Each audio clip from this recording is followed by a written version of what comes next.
Today we're going to be talking about resveratrol. So what is resveratrol? Well, resveratrol is most commonly known for being that special little compound in red wine that causes so much healthy benefits. It's most commonly referred to as an antioxidant. Resveratrol has a number of beneficial effects on our health. It's an antioxidant. It protects the heart and cardiovascular system. It's actually showing promise as an anti-aging compound. It has anti-diabetic effects. It prevents some types of cancer. It protects the skin. It's an anti-inflammatory. It's a neuroprotective, or in other words, it protects the brain. Trans resveratrol actually increases testosterone levels and has become a new bodybuilding supplement. It also has antiviral effects. It reduces opioid tolerance. Starting to elaborate on those points, as an antioxidant, your body needs oxygen for your metabolism, but one of the natural byproducts is going to be free radicals. Free radicals can attack your tissue, they can attack your DNA. As we age, more and more DNA damage happens. Your DNA can't replicate itself as well, and there are errors, and these errors manifest themselves as aging, wrinkles. You aren't able to have the same energy, strength. Certain things start shutting down. We call it aging. Heart protection and cardiovascular protection. So it increases nitric oxide production. This is a gas that increases the size of your blood vessels. So why is that good? One, it drops your blood pressure. Two, it increases your circulation. It increases the amount of nutrients that get to your body. So this is extremely helpful. In addition to this, resveratrol actually prevents against platelet aggregation. This causes clots. What's wrong with clots? Well, those clots get dislodged and then they can reach the heart and cause a heart attack, or reach the brain and cause a stroke. So we're actually decreasing that with resveratrol.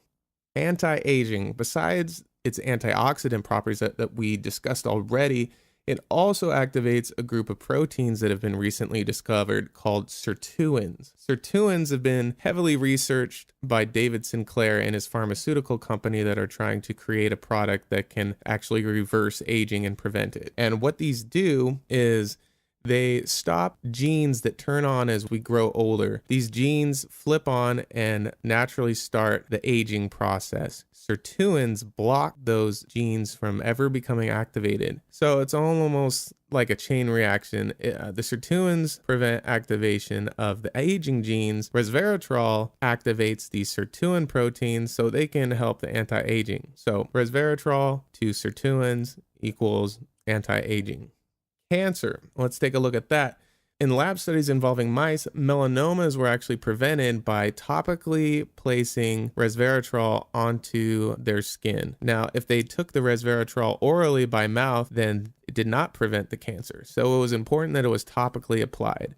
I'm not sure if stomach acid or certain digestive enzymes broke up its active ability to fight cancer, or if it just needed to be in high concentrations in direct contact with the cancer cells themselves. This actually further demonstrated itself with a study with lung cancer. Resveratrol was injected into the peritoneum or body cavity of mice, and that actually prevented lung cancer. However, as in the other study, if it was taken orally, then it did not prevent the lung cancer. Okay, so it's also anti-diabetic. Resveratrol has actually been shown to decrease your blood sugar levels, especially after a meal. In addition to that, it also decreases symptoms that are very common to diabetics, such as polydipsia, which is the feeling of excessive thirst, always thirsty, or polyphagia, which is excessive hunger, always hungry. It also decreases loss of body weight, and it's body weight caused by muscle wasting. Diabetics typically, because of the way that the disease or condition works, your body starts stripping down your muscle in your legs, your arms, and you actually increase your gut size from fat. So this will actually decrease your body's inclination to do this as a diabetic.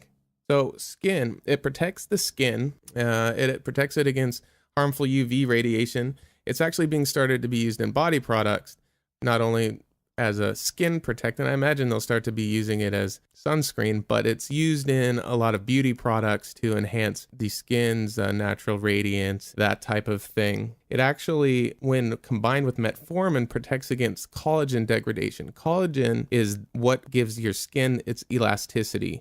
When you pull on your skin and it goes back to where it was, that's because of the collagen in it. And as you age, the ability to produce collagen decreases and results in droopiness and sagging we call wrinkles. Moving on, it's neuroprotective, or it protects the brain. And as we were talking about before, it reduces beta amyloid plaques. These are the little compounds that accumulate within the brain that are known to cause Alzheimer's disease. So taking resveratrol will actually decrease beta amyloid plaque formation and therefore protect against Alzheimer's disease and against memory impairment, those types of neurological conditions. Testosterone. It will increase testosterone. Trans resveratrol has been shown to increase testosterone. It is being marketed as a sports supplement now, a bodybuilding supplement to help gain mass, muscle mass. Okay, as far as antiviral properties, without any irritation or toxicity to the skin, resveratrol, when applied to herpes simplex virus, such as genital herpes or oral herpes, in other words, it's a cold sore, either one, it actually inhibits the virus replication. It has also been shown to enhance the ability of HIV drugs to decrease the virus. It has also been shown to stop the growth of varicella zoster, influenza, and human cytomegalovirus. Another one we're going to talk about is opioid tolerance reduction. So this is kind of an interesting application. When resveratrol is injected into the spinal column, it actually reduces the subject opioid tolerance.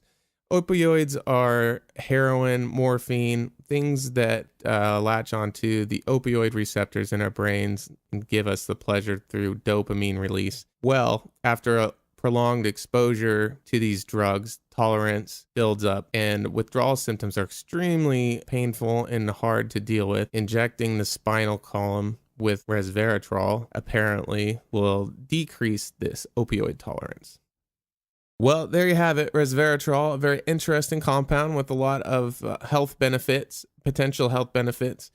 A lot of the times these compounds do get hyped up more than their actual benefits, and results always vary with individuals. So make sure you keep that in mind and you talk to your doctor about supplementing with it.